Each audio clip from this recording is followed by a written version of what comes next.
The Cebu City government has issued show cause orders to several bars for violating COVID-19 protocols over the weekend. One establishment is under fire for hosting a party where attendees were seen maskless and without social distancing. We have Cebu City Councilor Joel Garganera joining us live via Zoom for more updates. Good afternoon, Concejal. What do we know so far about... Yeah, good day. Hi, good afternoon. Thanks for joining us. Yeah. What do we know so far about the recent mass gatherings there in Cebu City?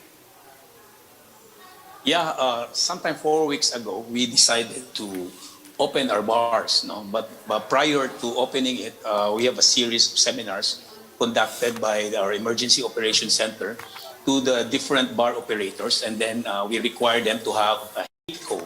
We call that a Health Infectious Protection Control Officer for every establishment, and then we decided to be the one to determine as to the maximum capacity of each establishment.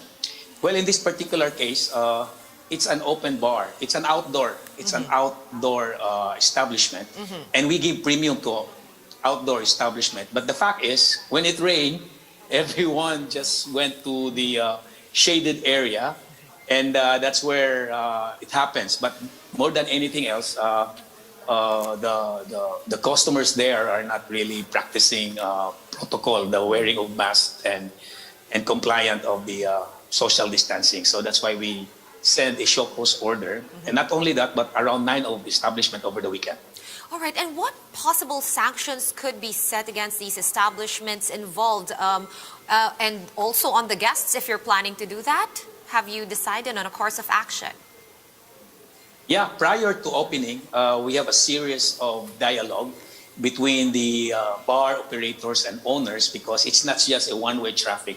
We are also trying to solicit them on what will be the corresponding penalty. So what we agreed is, of course, first violation, we have to serve show cause order and ask them to explain about the said violation. And second violation, and that is where we suspend their their permit to dispense or to serve liquor. But on the third violation, that will be the revocation of the liquor permit.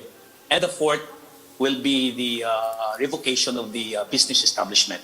But everything has to depend on the gravity of their violation. If they committed like social distancing, not wearing, and then the violation of curfew, we can proceed to the revocation of the liquor permit. All right, so not a one-size-fits-all kind of enforcement here, or at least punishment. But with regard to enforcement, since I already said the word, Concejal, how do you plan to enforce these guidelines that you have put forth moving forward? Are you just monitoring the establishments on social media or social media accounts of guests?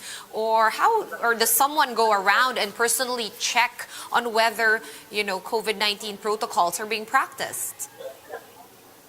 Yeah, we do checking. We have our PNP on the different police station, and on top of that, we in the Emergency Operations Center, we have the business processing and licensing operation, coupled with our Kasaligan and probe team. They are going around the different establishment, and not only over the weekend. In fact, the last weekend we were able to serve show cause order. And in fact, we closed one of the establishment during the inspection. It's not just the social media, but we welcome the participation of the citizenry when it comes to posting said violation in social media. All right, and on a more sociological topic, Concejal, where or to what can we attribute these super spreader events or that we have been seeing? Do you think this is COVID fatigue, or are Cebuanos really starting to get complacent, you think? Well, for the last 4 weeks, from the time we started opening our bars, based on our contact tracing data, we have no evidence yet that this transmission emanates from the bars. In fact, 4 or 5 weeks ago, we already put additional requirement on our contact tracing team that they should, especially ages between 20 to 40, that they should really master their cognitive skills in soliciting where they have been, no, or where they have been exposed, no, because you cannot expect voluntarily that those positive individuals will volunteer that they've been through bars, so they've been through seminars on how to solicit. But so far, for the last 4 weeks, we haven't get a case yet wherein they've been through bars and then there's a possible transmission there. But just the same, no. We are also, in as much as we are trying to open our economy, we try to balance. It's not a question of lives over livelihood. But then again, if we found out that as we try to open our bars, if we found out that there will be transmission there, we will not be hesitant to do drastic measures in order to address the issue. Right. Let's go back to a little something that you had said earlier, Councilor. You said that most of those who have tested positive for COVID-19 in Cebu City were actually not wearing face masks in public places. How is the local government addressing this now? Well, on a nightly basis, we